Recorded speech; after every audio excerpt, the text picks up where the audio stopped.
کرتا ہے, سچائی کی تلاش جب کرتا ہے تو ہوا میں کوئی بات نہیں کہتا, جو کچھ کہتا ہے وہ ثبوت اور دلیل دے کر کہتا ہے, جب تک کہ کوئی آدمی اس ثبوت اور دلیل کو کاٹ نہ دے. تو اس نے ثبوت اور دلیل دی. یہ تھوڑا سا ایک لمبا مضمون ہو جائے گا, مگر اس کو سمجھیں گے تو باقی 3 مضمون کو آسانی سے ہم سمجھیں گے. اس میں آپ کی توجہ کی ضرورت پڑے گی. سورج پچھم سے نکلے گا, یہ پہلا عنوان ہے. سورج پچھم سے کیوں نکلے گا اس کے بارے میں جو ٹولمین نے وجہ بتائی ہے وہ یہ ہے. اس نے یہ بتائی ہے کہ جس زمین پہ جہاں ہم ابھی کھڑے ہیں وہ زمین 1670 کلومیٹر فی گھنٹے کی رفتار سے گھوم رہی ہے. وہ زمین 1670 کلومیٹر فی گھنٹے کی رفتار سے گھوم رہی ہے, اور زمین کی 2 گردش ہے. ایک اس کے ٹھیک اس کے مرکز پہ 23.5 ڈگری اتر میں ہمیشہ گھوم کر کے ایک زمین اپنے مرکز پہ گھومتی ہے, اور پھر دوسری گردش اس کی ہے اپنے مرکز پہ گھومنے کے ساتھ ساتھ آربٹ پہ بھی, اپنے مدار پہ بھی وہ زمین گھومتی رہتی ہے. تو اپنے مرکز پہ جو گھومتی ہے تو 1670 کلومیٹر فی گھنٹے کی رفتار سے گھومتی ہے. آربٹ پہ جو گھومتی ہے تو 1,08,000 کلومیٹر فی گھنٹے کی رفتار سے گھومتی ہے. جب تک میں کہوں یزدانی صاحب السلام علیکم, اتنی دیر میں زمین 1800 کلومیٹر گھوم گئی. اور ہم لوگ جتنی دیر سے بیٹھے ہوئے ہیں پتہ نہیں کتنے لاکھ کلومیٹر زمین گھوم چکی ہے, اور روز ہی گھومتی ہے. یہ ایک دوسرا سبجیکٹ ہوگا, جب میں آؤں گا ملکہ بلقیس سبا کے اس پر کہانی پر آؤں گا تو میں اس چیز کو بتاؤں گا. تو زمین اس رفتار سے گھوم رہی ہے. زمین کو جو اپنی طاقت گھومنے میں ملتی ہے اپنے مرکز میں الیکٹریسٹی پیدا ہونے کی وجہ سے, اس کے علاوہ سورج کی قوت کشش کی وجہ سے بھی زمین کو ٹھیک سے گھومنے میں اس کو مدد ملتی ہے. لیکن سورج کی یہ حالت ہے کہ سورج کے اوپر جو سورج کی طاقت ہے وہاں صرف hydrogen gas hydrogen gas hydrogen gas ہے. سورج ہائیڈروجن گیس کا ایک گولا ہے. 1 سیکنڈ میں 616 million ton hydrogen 616 million ton hydrogen 612 million ton helium gas میں بدلتا ہے. باقی جو بچا گھٹ گیا اس میں, وہی اسی کے جلنے کی وجہ سے ہم کو روشنی اور گرمی ملتی ہے. ایک وقت ایسا آئے گا کہ سورج کی انرجی یعنی سورج کا ہائیڈروجن ختم ہوگا. سائنٹسٹ بتاتے ہیں کہ اب سے لے کر 5.5 ارب سال میں وہ ختم ہو جائے گا. سورج کی زندگی جب سے گردش میں آ کے سورج روشن ہو کے کام کرنا شروع کیا ہے اس وقت سے اس کی زندگی 5.5 سال ہو چکی ہے. اس کیلکولیشن کی بنیاد پر سائنس کا یہ کہنا ہے کہ سورج پہ جب ہائیڈروجن گیس کا اختتام ہو جائے گا تو ہیلیم کا بننا بند ہو جائے گا. جیسے جیسے سورج سے ہائیڈروجن کی طاقت کم ہوتی جائے گی, زمین قوت کشش کی وجہ سے سورج کے قریب ہوتی جائے گی اور اس سے انرجی لینے کے لیے. تو جس طریقے سے آپ کار چلاتے ہیں اور پیٹرول اگر ختم ہو جائے تو گاڑی دھچکا لیتی ہے, آگے جاتی ہے پیچھے جاتی ہے, آگے جاتی ہے پیچھے جاتی ہے. جب زمین کو انرجی سورج سے نہیں ملے گی تو زمین دھچکا کھائے گی. جو زمین دھچکا کھائے گی, اسی پوائنٹ کو سمجھیے گا, دھچکا کھانے کے بعد کیا ہوگا؟ ٹولمین کا کہنا ہے, نیوٹن کا جو 3rd لا آف موشن ہے, that every action has equal and opposite reaction, کہ یعنی ہر ایک عمل کا مخالف اور برابر رد عمل ہوتا ہے, وہ اس پر لاگو ہو جائے گا. یعنی یہ کہ ابھی جو زمین کی گردش ہے وہ اینٹی کلاک وائز ہے.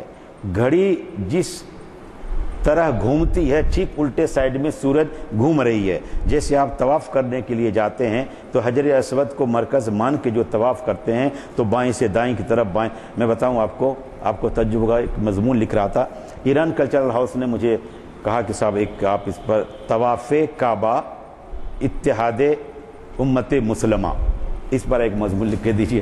تو میں ریسرچ کرتا رہا, تو میں نے ریسرچ کیا تو مجھے جو چیزیں ملی وہ آنکھیں کھولنے کے لائق ہیں, سر جھکانے کے لائق ہے, دل کو کشادہ کرنے کے لائق ہے, آنکھوں کو نم کرنے کے لائق ہے, رات میں گڑ گڑانے کے لائق ہے اللہ تبارک کے دربار میں. وہ یہ ہے جناب کہ کعبہ میں چاروں طرف ہم اینٹی کلاک وائز یعنی حجر اسود کو سامنے رکھ دیجئے تو بائیں سے دائیں بائیں سے دائیں بائیں سے دائیں بائیں سے دائیں, یہی اس کا طواف ہے, وہی گھومتے ہیں. زمین بائیں سے دائیں بائیں سے دائیں بائیں سے دائیں, چاند بائیں سے دائیں، بائیں سے دائیں سورج، بائیں سے دائیں، بائیں سے دائیں عطارد، زہرہ، مشتری، یورینس، نیپٹون، پلوٹو، یہاں تک کہ کہکشاں میں جتنے کروڑوں کروڑ تارے چاند تارے ہیں، جتنی بھی کہکشائیں، جتنی بھی گلیکسی ہیں، وہ سب کے سب بائیں سے دائیں، بائیں سے دائیں گھوم کے طواف کر رہے ہیں۔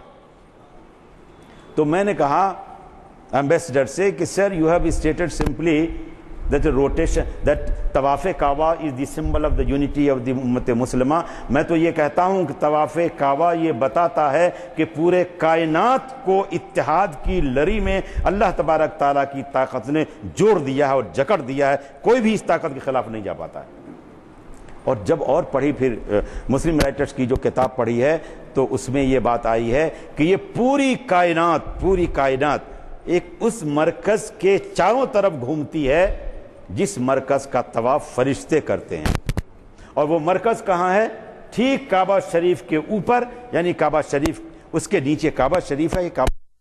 یہ سب چیزیں اگر سوچتا ہے انسان تب اس کو معلوم ہوتا کہ کیا خزانہ اس کے پاس ہے۔ وہ خزانہ ہے، میں اس سے کیسے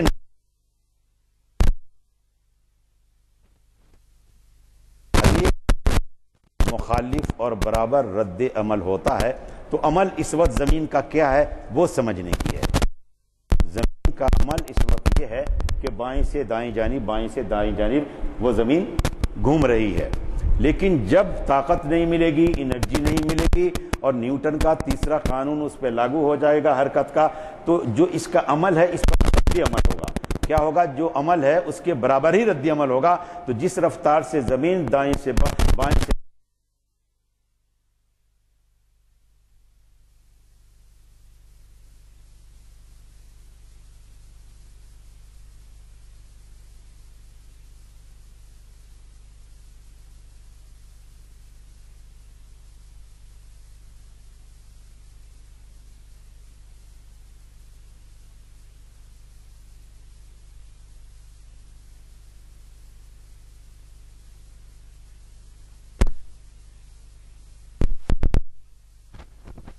تو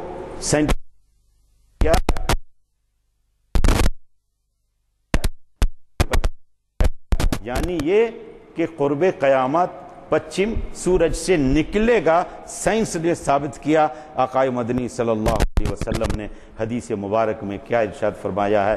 لا تقوم الساعة حتى تطلع الشمس من مغربها، قیامت تب تک نہیں آئے گی جب تک سورج پچھم سے نہیں نکلے گا۔ میں عرض یہ کر رہا ہوں کہ سائنس نے جن جن چیزوں کے تصدیق اور تحقیق کر کے ثابت کی ہے وہ چیزیں قرآن شریف اور حدیث مبارک میں موجود ہے۔ اب آئیے دوسرا پوائنٹ، اس کا جو سب پوائنٹ ہے وہ یہ ہے کہ سمندر میں آگ لگ جائے گی۔ یہ تو بھائی جیلانی صاحب کہ یہ تو بہت زیادہ آنکھ کھولنے والی بات ہے۔ سمندر میں آگ کیسے لگ جائے گی؟ یہ سائنس بھی کہہ رہی ہے، اور قرآن شریف میں تو قرآن کی آیت ہے، میں پڑھ کے سناؤں گا آپ کو۔ آگ اس طرح سے لگے گی کہ ایک تو یہ ہوا سورج پچھم سے نکل گیا، پھر کچھ دنوں کے بعد جو ہی حال ہوگا وہ یہ ہوگا کہ زبردست قسم کا زلزلہ سا پیدا ہو جائے گا زمین پہ، جس میں اذا زلزلت الارض زلزالها واخرجت الارض اثقالها میں جو بات کہی گئی ہے۔ تو زمین جب پھٹے گی، والسماء ذات الرجع والارض ذات الصدع کے تحت جب زمین پھٹے گی، کیا عنوان ہے؟ عنوان یہ ہے کہ سمندر میں آگ لگ جائے گی، یہ عنوان ہے۔ تو زمین جب پھٹ جائے گی تو زمین کے اوپر جتنا پانی ہے وہ پانی زمین کی کوکھ میں جانے کی کوشش کرے گا، مرکز میں جانے کی کوشش کرے گا۔ زمین پھٹی ہوئی ہے، پھٹی ہوئی زمین کے اندر، اس کے اندر لاوا ہے، میگما ہے، اس کے بعد پگھلی ہوئی چٹان ہے، آگ ہے۔ اس کے علاوہ زمین کے مرکز میں 5500 ڈگری سینٹی گریڈ ٹیمپریچر ہے، 5500 ڈگری سینٹی گریڈ ٹیمپریچر ہے زمین کی کوکھ میں۔ جیسے جیسے نیچے جائے، کتنا نیچے جانا پڑے گا؟ 6378 کلومیٹر۔ جہاں بیٹھے ہیں وہاں سے 6378 کلومیٹر کھدائی کر کے، جو ممکن نہیں ہے، اگر پہنچ جائے گے تو زمین کا مرکز ملے گا۔ زمین کے مرکز میں 5500 ڈگری سینٹی گریڈ ٹیمپریچر ہے۔ اب اس ٹیمپریچر کے قریب پانی، جو سمندر کا پانی ہے، وہ پہنچ رہا ہے۔ تو کیا اس کا حشر ہوگا؟ وہ میں آپ کی خدمت میں یہ عرض کر رہا ہوں کہ جیسے اس گلاس میں پانی ہے، اس کو 100 ڈگری سینٹی گریڈ ٹیمپریچر دیجئے، جیسے آپ چائے بناتے ہیں تو اس پانی کو 100 ڈگری سینٹی گریڈ کے برابر جب گرمی دیتے ہیں تو یہ پانی ابلنے لگ جاتا ہے۔ ٹولمین نے ریسرچ کر لینے کے بعد یہ بتایا اسی پانی کو 2000 ڈگری سینٹی گریڈ ٹیمپریچر دیجئے گا تو اس پانی کے جو کانسٹیچوئنٹس ہیں، اس پانی کے جو دونوں ایلیمنٹس ہیں، ایلیمنٹس کیا ہیں؟ ہائیڈروجن اور آکسیجن۔ یہ hydrogen oxygen 2000 degree centigrade temperature ملنے کی وجہ سے ہائیڈروجن گیس الگ ہو جائے گی، آکسیجن گیس الگ ہو جائے گی۔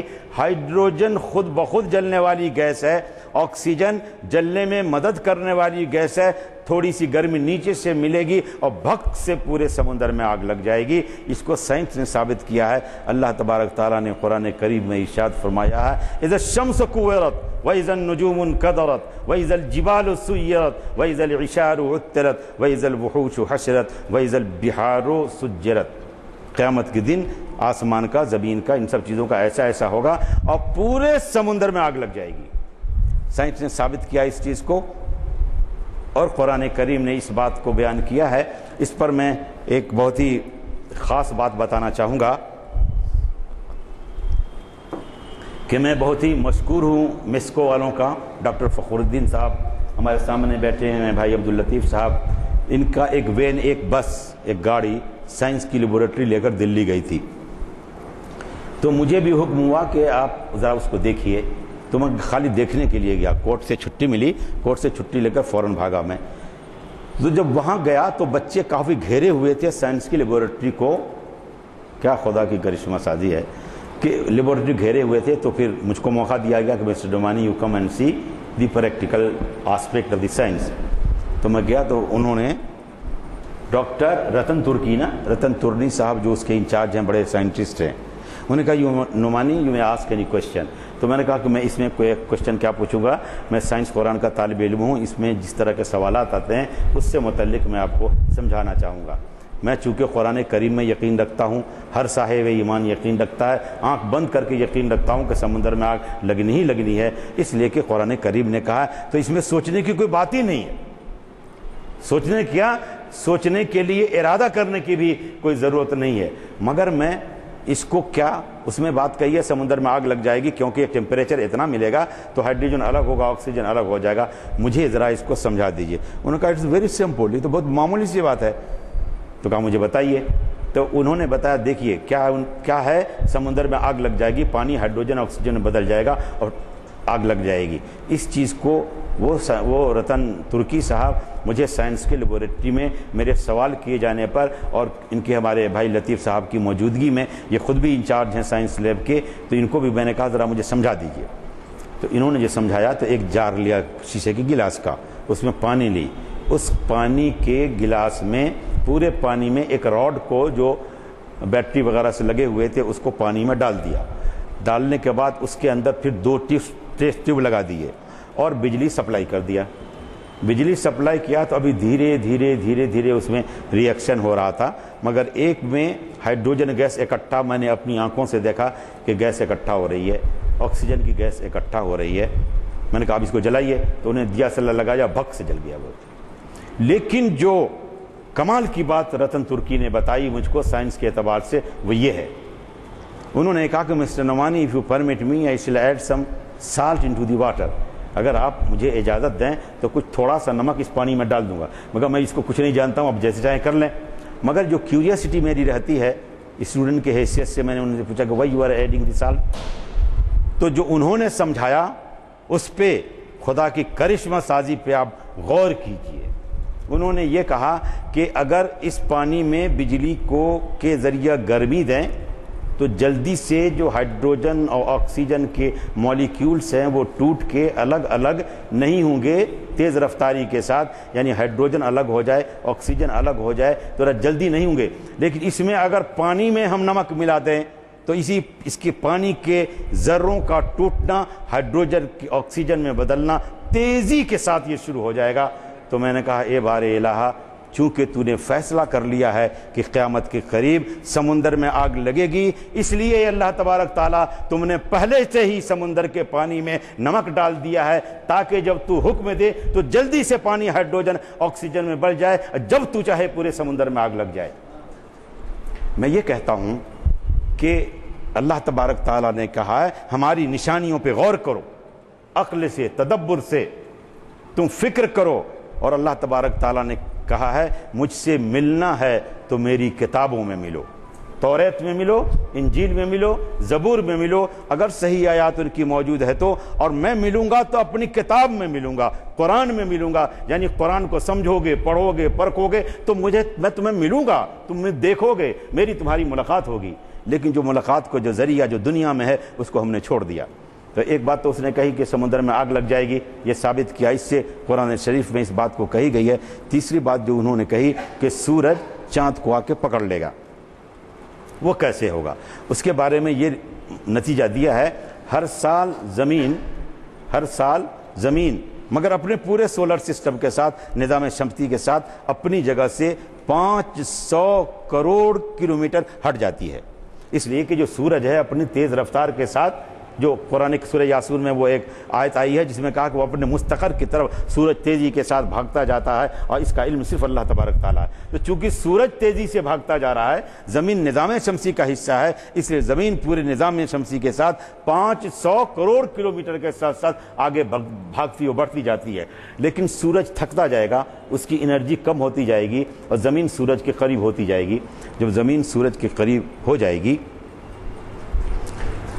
اور سورج کا کیا ہے، سورج کی انرجی کم ہو گئی ہے، ہائیڈروجن کم ہو چکا ہے، تو کم ہونے کی وجہ سے وہ آگ کا جو لال والا گولا ہے وہ سورج پھیلنے لگے گا، کروڑوں لاکھوں لاکھ کلومیٹر پورا سورج پھیل جائے گا۔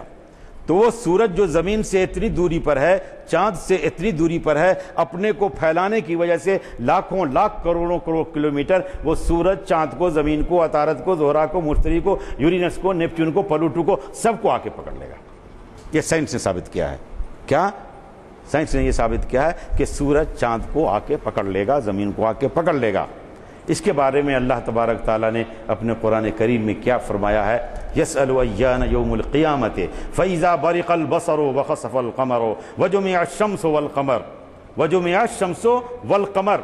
اللہ تبارک تعالیٰ آقائے مدنی صلی اللہ علیہ وسلم سے پوچھتے ہیں کہ لوگ آپ کا مذاق اڑاتے ہیں، لوگ آپ سے پوچھتے ہیں کہ ارے بتائیے قیامت ہونا ہے کیا، کب ہونی ہے قیامت؟ اچھا بتائیے قیامت کا دن کوئی مقرر اگر ہے تو بتائیے نا، قیامت ہوگی؟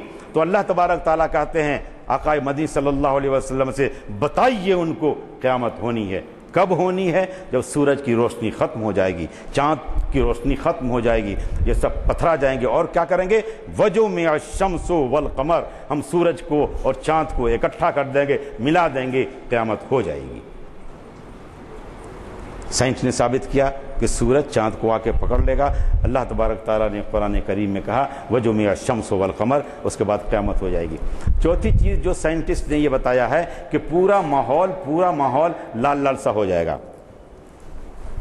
پورا ماحول لال لال سا کیسے ہو جائے گا؟ یہ آگے ہماری باتوں میں یہ بات آ گئی کہ سورج اتنا پھیلے گا اس لیے کہ اس کی روشنی ختم ہو گئی ہے، ہائیڈروجن ختم ہو گیا، آگ کا انگارہ بچ چکا ہے، وہ انگارہ لاکھوں کروڑوں کلومیٹر تک پھیل جائے گا۔ پھیلنے کی وجہ سے اب سارے ماحول کو، فضا کو اسی لال انگارے نے لال ماحول سے ڈھک لیا ہے، چھپا دیا ہے، گھیر لیا ہے، تو پورا ماحول کیا ہوگا؟ لال لال سا ہوگا۔ کیا کہا قرآن کریم میں سورہ رحمان میں؟ فَإِذَا انشَقَّتِ السَّمَاءُ فَكَانَتْ وَرْدَةً كَالدِّهَانِ فَبِأَيِّ آلَاءِ رَبِّكُمَا تُكَذِّبَانِ۔ آسمان پھٹ جائے گا، پورا ماحول لال لال سا ہو جائے گا، ایسا لال جیسے کہ لال چمڑا۔ میں آپ کی خدمت میں صرف یہ عرض کر رہا ہوں کہ سائنس جو بہت ہی معتبر ذریعہ تعلیم جس کو دنیا مانتی ہے، وہ تعلیم آج اس چیز کو ثابت کر رہی ہے کہ قرآن کریم کی کون سی باتیں سچ اور درست ہیں۔ اس پر میں آپ کے ذہن کو ادھر لانے کی کوشش کرتا ہوں۔ اخیر میں آپ سے ایک سوال پوچھوں گا اور میں درخواست کروں گا کہ اس سوال کا جواب مجھے دینے کی عنایت فرمائیں۔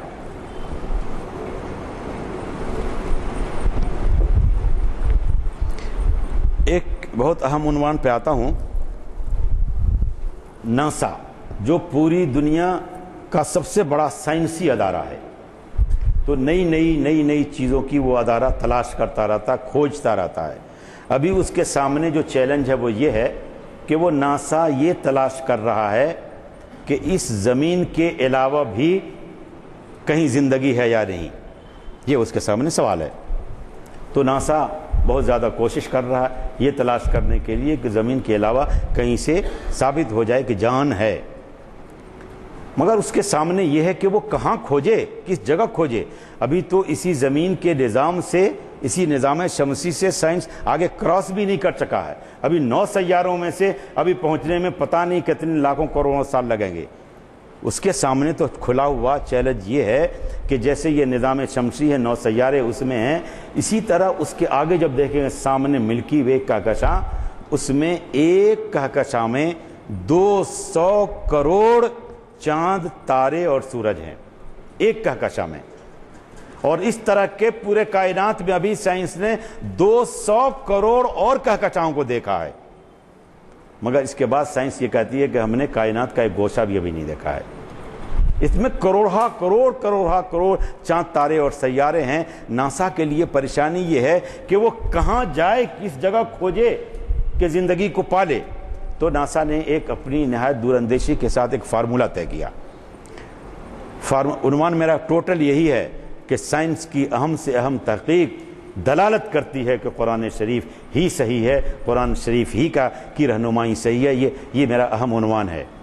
تو اس نے یہ کہا ناسا نے کہ ہم اس سنسار میں کہاں بھٹکے پھرے میں، تو کیا کرو، پہلے ایک فارمولہ طے کر لو۔ فارمولہ یہ ہے کہ ہم پہلے اس پانی کو تلاش کریں، جہاں پانی ہے وہاں تلاش زندگی کی ہے۔ زندگی کو تلاش کرنے کے لیے کوئی ذریعہ مل نہیں رہا ہے تو ایک اصول طے کیا جاتا ہے، پہلے پانی کو تلاش کرو۔ جہاں پانی ہے وہاں زندگی ہے، جہاں زندگی ہے وہاں پانی ہے۔ برف کی بات نہیں ہو رہی ہے، برف تو پلاٹو پہ بہت ہے، چاند کے اوپر بھی برف کہتے ہیں سائنٹسٹ، مگر لیکوڈ فارم میں واٹر کی بات ہو رہی ہے، لیکوڈ فارم میں پانی کی بات ہو رہی ہے۔ جہاں پانی ہے وہاں زندگی ہے، جہاں زندگی ہے وہاں پانی ہے۔ یعنی یہ کہ ناسا نے، سائنٹسٹوں نے یہ مانا کہ جاندار کی زندگی کی بنیاد پانی ہے، یعنی تمام جاندار پانی سے پیدا کیے گئے۔ یہ ناسا نے مان لیا اس چیز کو، تبھی تو وہ کہہ رہی ہے پانی کو تلاش کرو۔ تمام جاندار کی جان بنیاد پانی ہے، ناسا مان رہا ہے۔ اللہ تبارک تعالیٰ قرآن کریم میں فرماتا ہے واللہ خلق کل دابۃ من ماء فمنهم من يمشي على بطنه ومنهم من يمشي على رجلين ومنهم من يمشي على 4 يخلق الله ما يشاء ان الله على كل شيء قدیر۔ اللہ تبارک تعالیٰ نے تمام جانداروں کو، دابہ تمام جانداروں کو، من ماء پانی سے پیدا کیا۔ تمام جانداروں کو اللہ تبارک تعالیٰ نے پانی سے پیدا کیا۔ ناسا کیا مانتی ہے کہ تمام جاندار کو تلاشنے کے لیے پانی کی تلاش کرو، یہاں کہ پانی مل گیا تو جان مل جائے گی اور نہیں تو نہیں ملے گی۔ ناسا اس کو مان لینے کے بعد بھی اگر ابھی وہ پریشان ہے کہ آخر زندگی کو ہم کھوجیں تو کہاں کھوجیں، لیکن جیسا کہ ڈاکٹر کیتھ مور مولس بکالے تاگاسن نے اس بات کو کہی ہے، اس عنوان پہ آؤں گا۔ قرآن رہنمائی کرتا ہے اس چیز کے سلسلے میں۔ قرآن ثابت کرتا ہے کہ اس زمین کے علاوہ بھی جاندار اللہ تبارک تعالیٰ نے پیدا کیے۔ سورہ نحل میں 42 آیت نمبر 29 میں اللہ تبارک تعالیٰ ارشاد فرماتے ہیں وَمِنْ آیَاتِهِ خَلْقُ السَّمَاوَاتِ وَالْأَرْضِ وَمِنْ آیَاتِهِ خَلْقُ السَّمَاوَاتِ وَالْأَرْضِ وَمِنْ آیَاتِهِ خَلْقُ السَّمَاوَاتِ وَالْأَرْضِ وَمَا بَثَّ فِيهِمَا مِنْ دَابَّةٍ وَعَلَى جَمْعِهِمْ إِذَا يَشَاءُ قَدِيرٌ۔ اللہ تبارک تعالیٰ نے تمام جانداروں کو آسمانوں اور زمین میں پھیلا دیا ہے۔ اللہ تبارک تعالیٰ نے جانداروں کو وما بس پھیلا دیا ہے، منہما دونوں میں، زمین اور آسمان میں اللہ تبارک تعالیٰ نے جان کو پھیلا دیا ہے۔ آگے یہ کہتے ہیں وَعَلَى جَمِعِهِمْ إِذَا يَشَاءُ قَدِيرٌ۔ اللہ تبارک تعالیٰ کو اس بات کی قدرت حاصل ہے کہ وہ جب چاہیں سب کو اکٹھا کر سکتے ہیں۔ اب اس اکٹھا کو سمجھیے کہ ایک تو قیامت کے دن اکٹھا ہونا ہی ہونا ہے، تمام جاندار کو اکٹھا ہونا ہے۔ تبھی تو کہا گیا اگر سینگ والے جانور نے بے سینگ والے جانور کو اگر مارا ہے تو اس دن اللہ تبارک تعالیٰ دونوں کو بلا کے انصاف دیں گے۔ یہ ہے نا ہمارا عقیدہ ایمان، تو جاندار کو اس دن تو اکٹھا کریں گے۔ مگر اس میں لطافت یہ ہے کہ ناسا کی فکر یہ ہے کہ اگر جاندار مل گئے تو کیا ہم لوگ اکٹھا ہو سکتے ہیں، بات کر سکتے ہیں، ہم ایک دوسرے کی زبان کو سمجھ سکتے ہیں؟ ادھر اللہ تبارک تعالیٰ نشاندہی کرتا ہے ہمیں قدرت حاصل ہے، ہمیں منشا ہے، ہم جہاں جب چاہیں گے جانداروں کو اکٹھا کریں گے۔ یہ قرآن کریم میں یہ بات ثابت کر لینے کے بعد یہ چیز ہوتی ہے کہ جس طرح سائنس کو فکر ہے اس بات کے لیے ناسا کو کہیں جان ہے یا نہیں ہے، اللہ تبارک تعالیٰ نے اس قرآن کریم میں کہی ہے۔ اس سے زیادہ صاف لفظوں میں سورہ نحل میں یہ بات کہی گئی ہے، اس میں یہ کہا گیا ہے وَلِلَّهِ يَسْجُدُ مَا فِي السَّمَاوَاتِ وَمَا فِي الْأَرْضِ مِن دَابَّةٍ وَالْمَلَائِكَةُ وَهُمْ لَا يَسْتَكْبِرُونَ کہ اللہ جتنے جاندار ہیں یا تمام جاندار کو اللہ تبارک تعالیٰ نے زمین و آسمان میں پھیلا دیا، یا جتنے جاندار زمین و آسمان میں ہیں سب کے سب اللہ تبارک تعالیٰ کا سجدہ کرتے ہیں، یہاں تک کہ فرشتے بھی کہہ کے بالکل کلیئر کر دیا فرشتہ الگ ہے اور جاندار الگ ہیں آسمان میں جو سب اللہ تبارک تعالیٰ کا سجدہ کرتے ہیں۔ تو ناسا کی جو پریشانی ہے اس پریشانی کو اللہ تبارک تعالیٰ نے بہت آسانی کے ساتھ رہنمائی کی ہے، لیکن میں بتا رہا ہوں آپ کو ناسا انہی اصولوں کو پڑھ کے ان کے یہودی فلاسفر علماء پڑھ کے یقین کے ساتھ کہ اس میں جو بات کہی گئی ہے وہی سچ ہے، سچ مان کر تب وہ چلتے ہیں، آگے بڑھتے ہیں اس اصول نظریے کے ساتھ پتہ لگانے کے لیے، اور وہ پتہ لگاتے ہیں۔ آئیے ایک بہت اہم نقطے پر آتا ہوں جو تھوڑا حساس بھی ہے، لیکن میں چاہوں گا کہ اس پر غور فرمائیں آپ۔ اس میں دو چار باتیں اشارتاً کہنے کی بھی کوشش کروں گا، اسے بھی سمجھنے کی کوشش کیجیے گا، باقی باتیں بالکل صاف صاف لفظوں میں ہوگی۔ انسان کی تخلیق جب شروع ہوتی ہے تو شوہر اور بیوی کی ملاقات کے بعد جو سب سے پہلے جس کی تعمیر ہوتی ہے اس کو کوکسکس کہتے ہیں، دمچی کہتے ہیں، اس کو پرائمری آرگنائزر بھی کہتے ہیں۔ جب یہ دمچی بن جاتی ہے یہ سمجھیے بلڈنگ کی پہلی اینٹ ہے، انسان کے جسم کی بنیاد ہے یہ۔ اسی دمچی کے بنیاد پہ انسان کے جسم کے تمام اعضاء تخلیق ہونا شروع ہو جاتے ہیں۔ جب تمام اعضاء کی تخلیق کی شروعات ہو جاتی ہے، ہاتھ ہیں، پاؤں ہیں، ناک ہیں، کان ہے، دل ہے، گردہ ہے، جب اس کی تخلیق کی شروعات ہوتی ہے تو دمچی خاموش ہو جاتی ہے، وہ پرائمری آرگنائزر کا کام پورا ہو گیا۔ اس کے بعد وہ صرف سوکھ کے یہ جو ہماری ریڑھ کی ہڈی ہے، ریڑھ کی ہڈی کا آخری حصہ جسے دم کہہ سکتے ہیں، جیسے جانوروں میں وہاں سے دم کی شروعات ہوتی ہے، انسانوں کے دم نہیں ہوتے، مگر اس کی جو آخری ہڈی ہے کون سا نکلا ہوا، ابن کثیر نے تفسیر کیا رائے کے دانے کے برابر، مگر اس سے بھی چھوٹا دانہ جب ہوتا ہے بہت معمولی سا، اس کو دمچی کہتے ہیں، کوکسک۔ اس کو سمجھنے کی کوشش کیجئے، معجزہ دیکھیے قرآن کا، اللہ تبارک تعالیٰ کا، کہ وہ دمچی جب سوکھ جاتی ہے تو باقی جسم کا حصہ بننے لگ جاتا ہے۔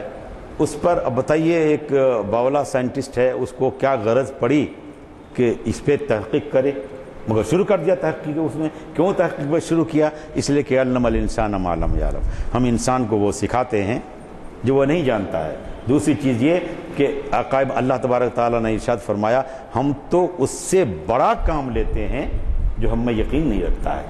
کیوں ایسا کرتے ہیں؟ تاکہ جو یقین نہیں کرتا ہے وہ جب کہتا ہے خدا سچ ہے تو یقین کرنے والوں کا دل ایمان اور زیادہ مضبوط ہوتا ہے، اس لیے ہم ان سے کہلواتے ہیں۔ تو ہینس اسپیمن ایک بہت بڑا سائنٹسٹ ہے، اس کو 1935 میں نوبل انعام ملا تھا۔ کس بات کے اوپر؟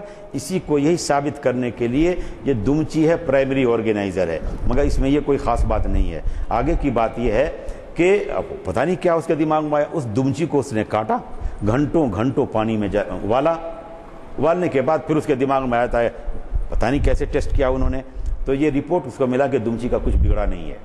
اس کے بعد 2001 میں ڈاکٹر یزدانی اور ڈاکٹر جیلانی، یہ دونوں سنا یونیورسٹی کے بہت ہی مانے ہوئے ڈاکٹر ہیں، تو ان کا ڈاکٹر ہینس اسپیمن کا یہ پرچہ شائع ہو چکا تھا، جس میں انہوں نے یہ کہا تھا یہ پرائمری آرگنائزر ہے اور اس کو پانی وغیرہ میں ابالنے کے بعد یہ کبھی جلتا ختم نہیں ہوتا ہے۔ تو مسلم سائنٹسٹ نے کہا کہ بھائی یہ کچھ تو ایسا لگتا ہے کہ کسی حدیث سے ملتی جلتی بات ہے، تو اللہ تبارک نے کہا تم بھی کام کرو۔ اس نے کام کرنا شروع کیا، اس ایک اور دمچی کو لیا، اور دمچی کو لینے کے بعد گیس گن، جیسے ویلڈنگ نہیں ہوتی ہے، جس لائٹ سے ویلڈنگ کرتے ہیں اسی طرح سے اسی گیس کا ایک لائٹر ہوتا ہے، اس کو گیس گن کہتے ہیں۔ اس گیس گن سے اس دمچی کو 10 منٹ تک ایک پتھر پہ رکھ کر لگاتار جلایا اس گیس گن سے۔ 10 منٹ کے بعد اس کو پھر چھوڑ دیا۔ چھوڑ دینے کے بعد تو جو لال انگارہ ہو چکا تھا وہ لال انگارہ پھر بدل کے بالکل کالا سیاہ ہو گیا۔ تو یزدانی اور جیلانی ڈاکٹر نے، یزدانی نام تو بہت بڑا ہو گیا صاحب، دیکھو بتاؤ، تو ڈاکٹر یزدانی اور ڈاکٹر جیلانی نے اس کو لے کے اولکائے لیبوریٹری ہے سنا یونیورسٹی میں، ان کو بھیج دیا کہ تم اس کو ذرا ریسرچ کر کے بتاؤ۔ کیا ریسرچ کرنا بتائیے، تو کوشچن تو کریے۔ تو کوشچن یہ کہ اس کو 10 منٹ تک گیس گن سے جلایا گیا اور ہفتوں پانی میں ابالا گیا ہے، اب اس کے بعد اس کی کیا کیفیت ہے؟ تو کہا کیا کیفیت کا مطلب کیا چاہتے ہیں؟ تو کہا یہی کہ یہ ختم ہوئی ہے، جلی ہے، مری ہے یا نہیں۔ تو اولکائے لیبوریٹری نے جو رپورٹ دیا، کہا کہ اتنے جلانے کے بعد بھی اس کا بال باںکا نہیں ہوا، جیسے یہ دمچی تھی ویسے ہی زندہ بخیریت ہے، اس کا کچھ بھی نہیں بگڑا ہے۔ سوال کیا ہے؟ اس نے کہا پرائمری آرگنائزر ہے، اس کے اوپر بنیاد ڈھانچہ بنتا ہے کس کا؟ آدمی کے جسم کا۔ تو سائنس نے یہ رپورٹ دیا کہ یہ حصہ جو دمچی کا ہے وہ کسی بھی حالت میں نہ جلتا ہے، نہ ابلتا ہے، نہ سڑتا ہے، نہ گلتا ہے۔ اس رپورٹ کے بعد میں نے خود کئی ہندو بھائیوں سے پوچھا کہ تمہارے یہاں کیا کہا جاتا ہے، تو انہوں نے کہا ہم لوگ اس دمچی کو، اس ریڑھ کی آخری والی ہڈی کو ڈوڈی کہتے ہیں، ڈوڈی۔ ہم لوگ اپنے رشتہ داروں کو جلانے کے بعد اسی لیے ان کا جو پھول ہوتا ہے، ان کی جو راکھ ہوتی ہے، اس عقیدے کے ساتھ کہ جسم کا کوئی حصہ ہے جو کبھی بھی کسی بھی حالت میں کسی بھی ٹیمپریچر پہ ختم ہی نہیں ہوتا، تو چونکہ وہ زندہ رہتا ہے اس لیے احترام کے طور پر اس کو مٹکے میں بند کرتے ہیں اور پانی میں بہا کر جل پرواہ کرتے ہیں، تاکہ سمندر میں چلا جائے اس کی بے عزتی نہ ہو۔ یہ کس نے کہا؟ ہندو بھائیوں نے کہا۔ کیا ہے کہ وہ ڈوڈی ہے۔ سائنٹسٹ نے یہ ثابت کیا کہ کسی بھی قیمت پر نہ جلاؤ، اس کو گلاؤ، ختم کرو، یہ ختم نہیں ہوتا۔ اب آئیے آقا مدنی صلی اللہ علیہ وسلم کیا ارشاد فرماتے ہیں۔ اللہ تبارک تعالیٰ اللہ کے نبی ارشاد فرماتے ہیں اپنے صحابہ کرام سے کہ انسان کے جسم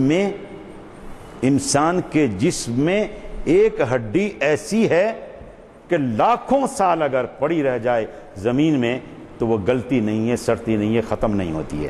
ابن کثیر نے جو اس کی تفسیر کی ہے اس میں جوڑا ہے کہ نہ گلے گی، نہ سڑے گی، نہ ختم ہوگی، کبھی بھی ختم نہیں ہوگی۔ اس سلسلے میں جو حدیث ہے وہ آپ کی خدمت میں پیش کرتا ہوں، اس کے بعد بہت اہم بات آپ کی خدمت میں عرض کروں گا۔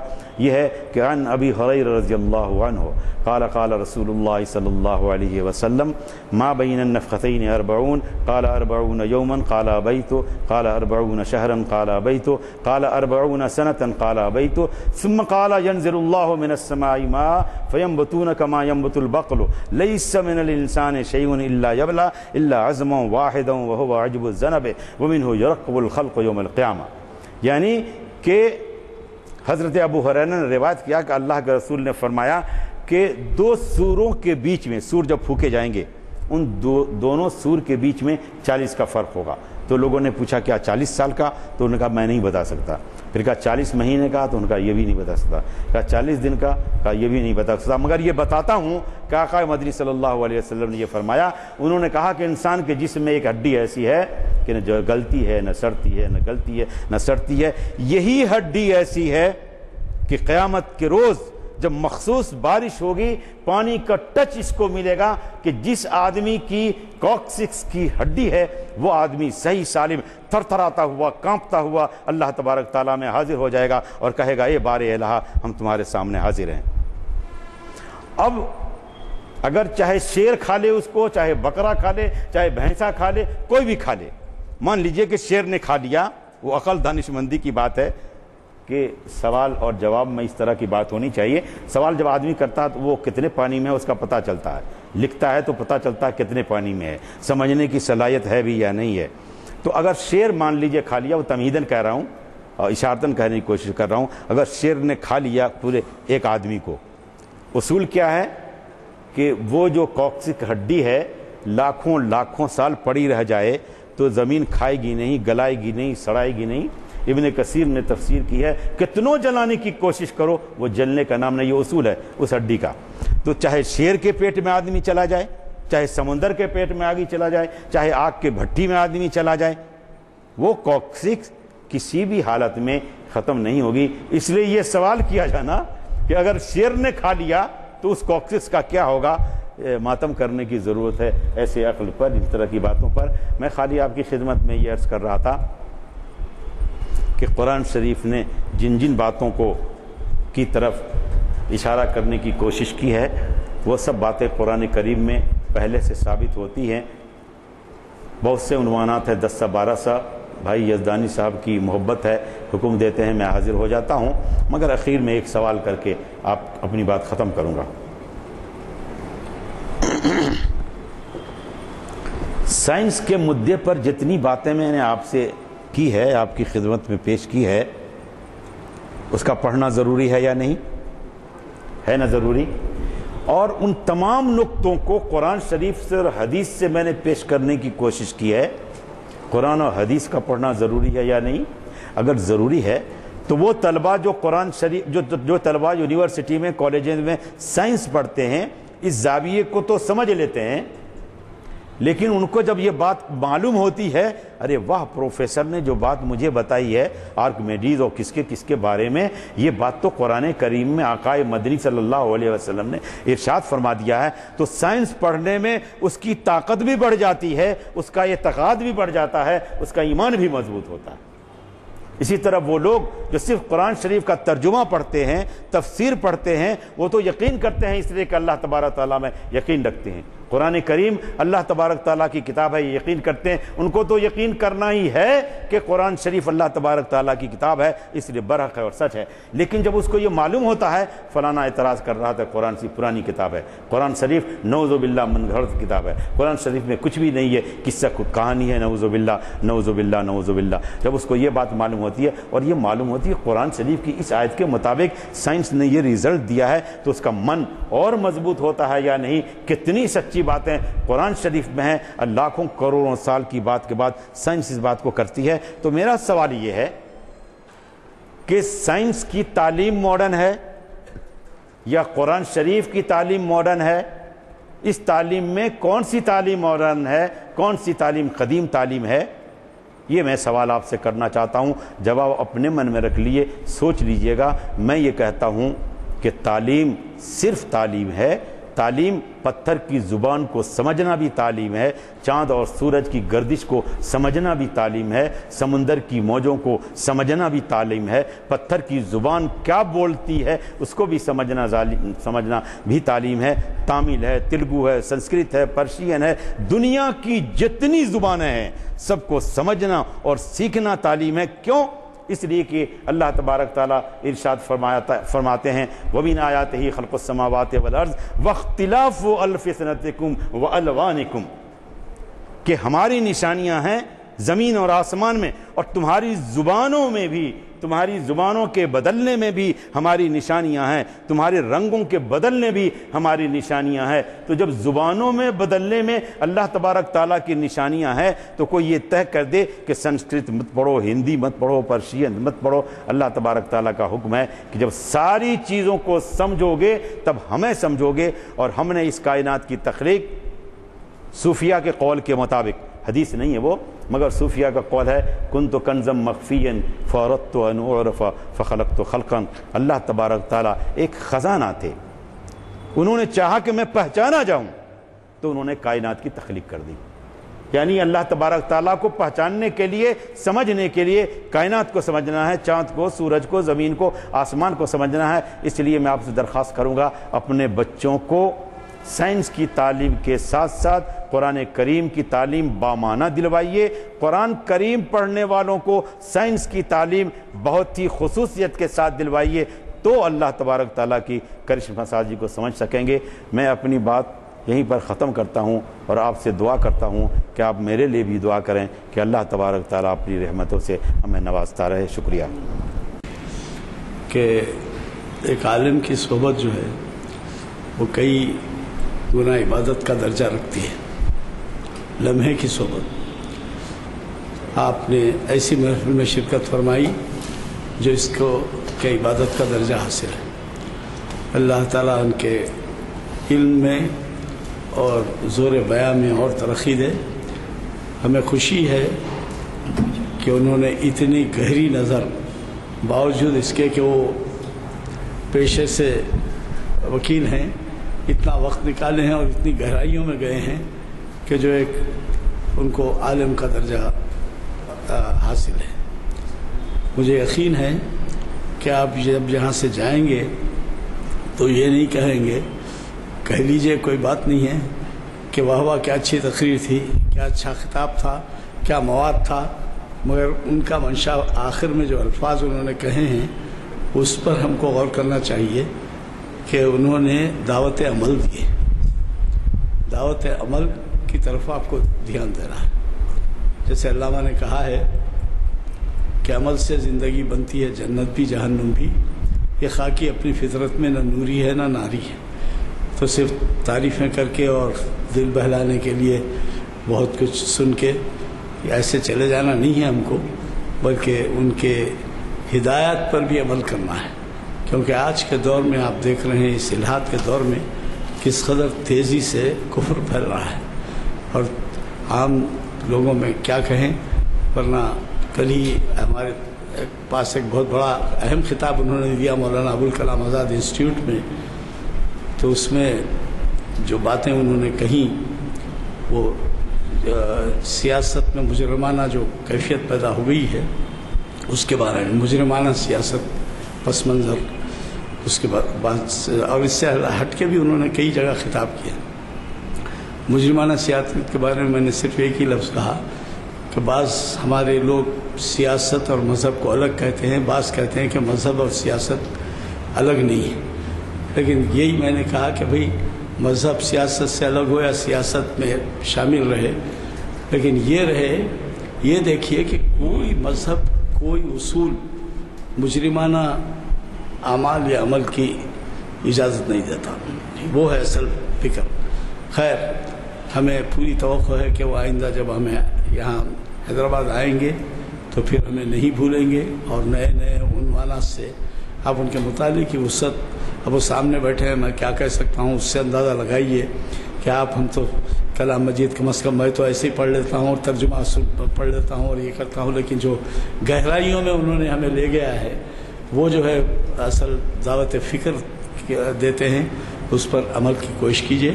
اور اس ان سے دعا کی خواہش کرنے سے پہلے میں آپ کو حسب ہمارے بات دیتا ہوں کہ انہوں نے ایسے خطابات حیدرآباد میں دیے، یہاں کے خطاب کے تک ہی نہیں بلکہ کئی جگہ ان کے خطابات ہوئے ہیں، آپ نے سنا ہی ہوگا، اخباروں میں دیکھا ہی ہوگا، یہاں تک کہ میں نے بیدر کے تعلق سے بھی پڑھا ہے، بیدر کا بھی خطاب ہوا ہے آپ کا ہے 2000 جی 2000 لوگ۔ اب اندازہ لگائیے، وہ کہہ رہے ہیں کہ بیدر میں جب خطاب ہوا تو 2000 آدمی تھے، پہلے حیدرآباد شہر میں بھی جی، تو پوری توقع کے ساتھ کہ آپ آئندہ ہمارے ان محافل کو گرماتے رہیں گے، دعا کی گزارش ہے۔ بہت آپ کا ہے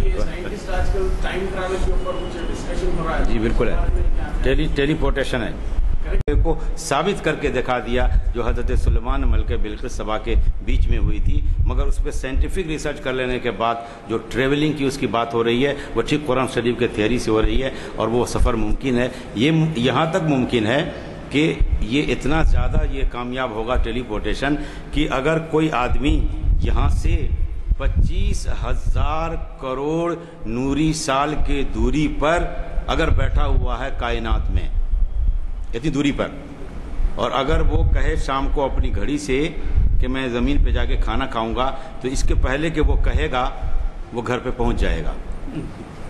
یہ رفتار ہے ٹیلی پورٹیشن کی، ان کا کہنا ہے۔